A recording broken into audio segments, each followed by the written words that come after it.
Hello everyone, welcome back to my YouTube channel spiritual. आज की हमारी कहानी का नेम टाइटल है भाग्य की खोज। चूनागढ़ गांव के सबसे धनी परिवार में हरिया का जन्म हुआ। घर में किसी चीज की कोई कमी न थी, इसीलिए बड़े लाड प्यार से उसका लालन पालन हुआ। समय के साथ साथ हरिया युवा हो गया, पर वह कोई काम धंधा नहीं करता था। उसके माता पिता जब भी उसे काम हाथ बटाने के लिए कहते तो कभी वह उनका कहना मान लेता तो कभी अनसुना भी कर देता।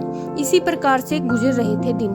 एक गांव में महामारी फैल गई, जिससे चलते उसके माता पिता स्वर्ग सुधार गए। अब हरिया को अपनी समस्या खड़ी हो गई, क्योंकि बाप दादा द्वारा कमाई की संपत्ति धीरे धीरे खत्म हो चली थी। एक दिन हरिया अपने हालात से परेशान होकर अपने घर के बाहर बैठा था। तभी अचानक उसने अपनी छाती पीट पीट कर रोना शुरू कर दिया।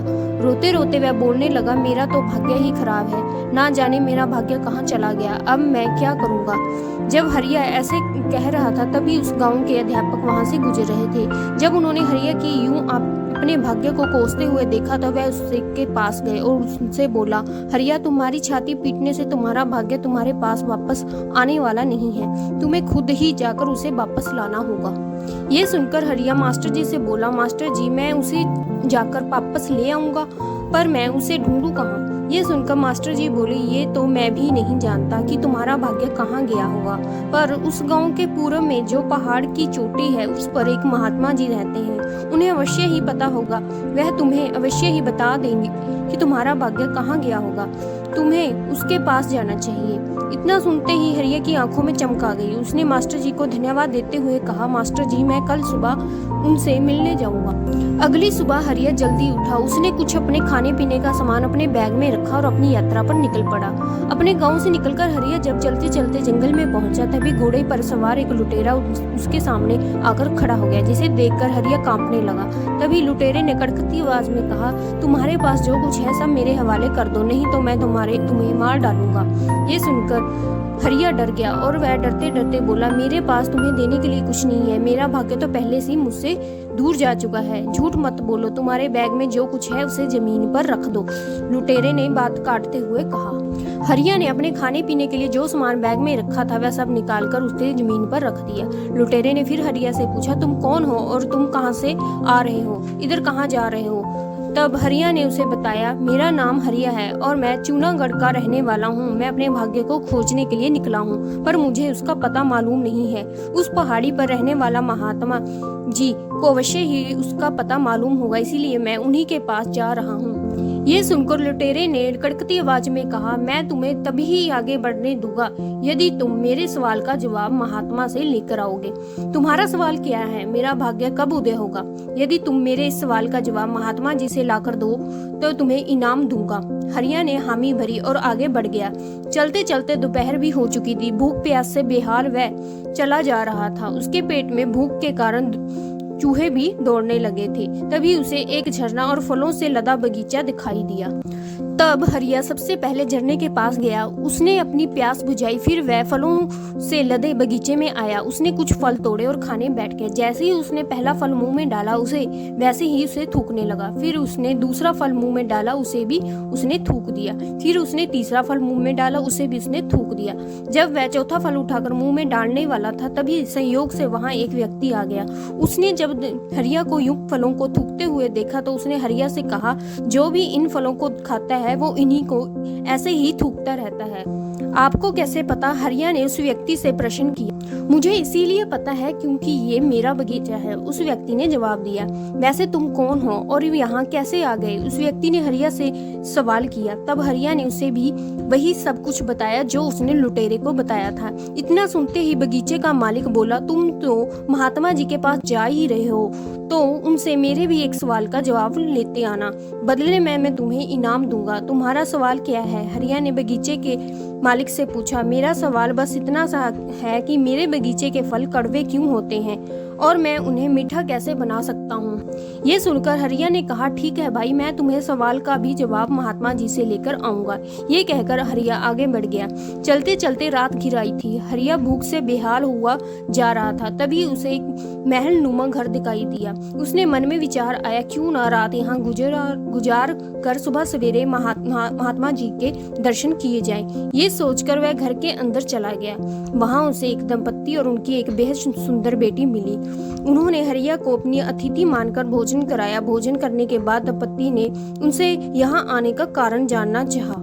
तब हरिया ने उन्हें बताया कि मैं अपने भाग्य को खोजने जा रहा हूँ। मुझे उसका पता मालूम नहीं है, पर पहाड़ पर रहने वाले महात्मा जी को अवश्य उसका पता मालूम है, इसीलिए मैं उन्हीं के पास जा रहा हूँ। तब उस दंपत्ति ने उनसे कहा, हरिया, यदि तुम महात्मा जी के पास जा रहे हो तो मेरा भी एक सवाल का जवाब लेते आना, तो हम तुम्हें इनाम देंगे। आपका सवाल क्या है? हरिया ने पूछा। तुम हमारी बेटी से तो मिल ही चुके हो, पर वह कभी खुश नहीं रहती। यदि तुम महात्मा जी से इसके खुश रहने का इलाज पूछ कर आओगे तो हम तुम्हें इनाम देंगे। ये सुनकर हरिया बोला, ठीक है, मैं आपके सवाल का भी महात्मा जी से जवाब लेकर आऊंगा। अगले ही दिन सुबह हरिया उस दंपत्ति से विदा लेकर महात्मा जी के आश्रम की तरफ चल पड़ा। जब हरिया पहाड़ की चोटी पर पहुंचा, महात्मा जी अपने ध्यान में मगन थे। हरिया ने उन्हें प्रणाम किया, फिर उनके पास जमीन पर जाकर बैठ गया। कुछ देर बाद जब महात्मा जी ने आंखें खोली, तब हरिया ने उन्हें प्रणाम किया। महात्मा जी ने उसे आशीर्वाद दिया और उनसे आने का कारण पूछा। तब हरिया ने उन्हें बताया कि मेरे माता पिता की मृत्यु के बाद मेरा भाग्य मुझसे दूर चला गया है, पर मैं नहीं जानता वह कहाँ गया है। किंतु मुझे पता है कि आप सब जानते हैं कि वह कहाँ गया है। कृपया आप मुझे उसका पता बता दीजिए, ताकि मैं उसे खोज कर अपने साथ ले जा सकूं। इसीलिए मैं आपके पास आया हूँ। ये सुनकर महात्मा जी बोले, तुम्हारा भाग्य तो मेरे पास ही आया है, तो फिर महाराज आप मेरे भाग्य को मेरे साथ चलने के लिए कहिए। हरिया ने हाथ जोड़कर महात्मा जी से कहा, नहीं, मैं उसे तुम्हारे साथ नहीं भेज सकता। महात्मा जी ने कहा, महात्मा जी, मैं अपने भाग्य को अपने साथ लिए बिना वापस नहीं जाऊंगा। आप उसे कृपया कर मेरे साथ चलने के लिए कहिए। हरिया यूं बार बार महात्मा जी से विनती करने लगा। तब महात्मा जी कुछ देर मौन रहने के बाद हरिया से बोले, हरिया, मैं तुम्हारे भाग्य को तुम्हारे साथ तो नहीं भेज पाऊंगा, पर हाँ, मैं उसे तुम्हारे पीछे पीछे अवश्य भेज सकता हूँ। हरिया ने हाथ जोड़कर महात्मा जी से कहा, ठीक है महाराज, आप उसे मेरे पीछे पीछे ही सही उसे मेरे पास अवश्य भेज दीजिए। हाँ हाँ हरिया, मैं उसे तुम्हारे पीछे पीछे अवश्य भेज दूंगा।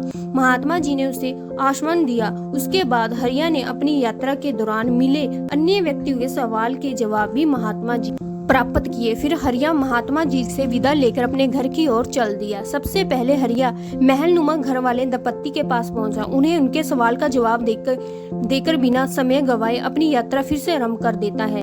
फिर वह झरने के पास वाले फलों के बगीचे में पहुंचता है। फलों के बगीचे में पहुंचते ही हरिया को बगीचे का मालिक दिखाई दे जाता है। वह जल्दी जल्दी उस तक पहुंचता है और उसे सवाल का जवाब जो महात्मा जी ने दिया था बताकर अपनी यात्रा से शुरू कर देता है। चलते चलते जैसे हरिया जंगल में पहुंचता है, तभी लुटेरे उसके सामने आकर खड़ा हो जाता है और हरिया को पहचान लेता है। तुम्हारी यात्रा कैसी रही? क्या तुम मेरे सवाल का जवाब लेकर आए हो? लुटेरा उससे पूछता है। हरिया, हाँ, मैं सिर हिलाते हुए, जिसे देखकर लुटेरा कहता है कि डरो मत, मुझे खुलकर बताओ, महात्मा जी ने मेरे सवाल का क्या जवाब दिया। तब हरिया लुटेरे को बताता है कि वह उनके सवाल के जवाब के साथ साथ दो अन्य व्यक्ति के सवालों का जवाब महात्मा से लेकर आया है और उन्हें जवाब बताकर ही आ रहा है। ये सुनकर लुटेरे की जिज्ञासा बढ़ गई। उसने हरिया से कहा, मुझे सब कुछ उन दो व्यक्तियों के विषय में, उनके सवालों और महात्मा जी के जवाब के विषय में खुलकर बताओ। तब हरिया उसे बताता है कि यहाँ से कुछ दूर एक झरना है। उस झरने के पास एक फलों का बगीचा है। उस बगीचे में सभी फल कड़वे आते हैं, इसीलिए उस बगीचे का मालिक महात्मा जी से ये जानना चाहता था कि उसके बगीचे के फल मीठे कैसे होंगे। ये सुनकर लुटेरा बोला, अच्छा, अब ये बताओ महात्मा जी ने इसका क्या जवाब दिया। महात्मा जी ने बताया है कि जिस झरने के पानी से फलों को बगीचे की सिंचाई होती है, उसके नीचे सोने का खजाना छिपा है। यदि बगीचे का मालिक वहां से उस खजाने को हटा बता देगा तो उसके बगीचे के फल मीठे हो जाएंगे।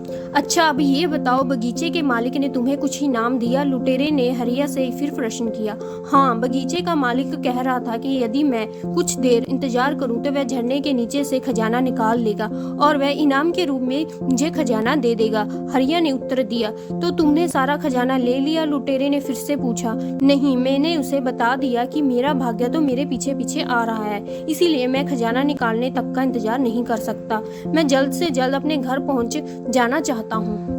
अच्छा अब बताओ, दूसरा व्यक्ति कौन था? इसका सवाल क्या था और महात्मा जी ने उसका क्या जवाब दिया? लुटेरे ने कहा।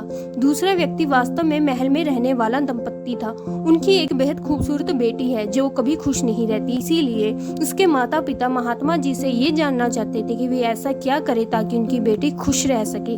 हरिया बोला। महात्मा जी ने इसका क्या जवाब दिया? लुटेरे ने फिर पूछा। महात्मा जी ने कहा है जब उसके माता पिता उसकी शादी कर देंगे तो उनकी बेटी खुश रहने लगेगी। हरिया ने बताया। अच्छा बताओ, उस दंपत्ति ने तुम्हें क्या इनाम दिए? लुटेरे ने हरिया से फिर सवाल किया। हाँ, वह दंपत्ति मुझसे कह रहे थे कि मैं उनकी बेटी के साथ शादी कर लूं तो वह इनाम में मुझे अपना घर देंगे। तो तुमने क्या किया? उसने शादी कर ली? लुटेरे ने आश्चर्य से पूछा। नहीं, मैंने शादी नहीं की, मैंने उन्हें बता दिया कि मेरा भाग्य मेरे पीछे पीछे आ रहा है। अच्छा अब ये बताओ, महात्मा जी ने मेरा भाग्य उदय होने के विषय में क्या कहा? महात्मा जी ने कहा है जिस दिन से तुम लोगों की मदद करनी शुरू कर दोगे उस दिन से तुम्हारा भाग्य तुम्हारे साथ हो जाएगा। हरिया बोला। ये सुनकर लुटेरा बोला, तुम मेरे सवाल का जवाब लेकर आए हो, मैंने तुम्हें अपना घोड़ा इनाम में देता हूँ। ये सुनकर हरिया लुटेरे से कहता, नहीं भाई, मैं घोड़े का क्या करूँगा, मेरे पीछे तो मेरा भाग्य ही है, मुझे इनाम में नहीं चाहिए, मैं तो बस जल्दी अपने घर पहुँच जाना चाहता हूँ। ये कहकर हरिया आगे बढ़ गया। घर पहुंचकर हरिया अपने भाग्य का इंतजार करने लगा। थके होने के कारण हरिया को नींद आ जाती है। नींद में उसे वही महात्मा दिखाई देते हैं जिनसे मिलकर वह आया था। सपने में महात्मा जी हरिया से कहते हैं कि मैंने तुम्हें भाग्य को तुम्हारे पीछे भेजा था पर तुमने उसे अपने पास आने ही नहीं दिया। ये कहकर महात्मा जी अंतर्ध्यान हो जाते हैं। दोस्तों, ये थी आज की कहानी। इस कहानी से हमें 2 सीख मिलती है। कर्म करने से भाग्य बनता है। यदि भाग्य को बदलना है तो हमें अपने कंफर्ट जोन से बाहर आना होगा। आपने इस कहानी में देखा है कि हरिया अपने भाग्य को वापस इसीलिए लाना चाहता था ताकि उसकी आर्थिक स्थिति सुधर सके। इसके लिए वह कर्म करते हुए महात्मा जी के पास भी जाता है, पर अपने भाग्य को बदलने के लिए उसे अपने कंफर्ट जोन से बाहर आना था, पर वह उसके लिए तैयार नहीं था। वह बस यही सोच रहा था कि भाग्य उसे फॉलो कर रहा होगा। दोस्तों, हम में भी कुछ न कुछ ऐसे लोग यही सोचते रहते हैं कि भाग्य उनके पास आएगा, पर वह ये नहीं जानते कि कभी भी किसी को भी भाग्य के भरोसे नहीं बैठना चाहिए, बल्कि भाग्य हमें फॉलो करे ऐसे काम करने चाहिए। इसीलिए श्री कृष्ण जी कहते हैं, कर्म करे किस्मत बने जीवन का ये मर्म प्राणी तेरे हाथ में, तेरा अपना कल, तेरा अपना कल।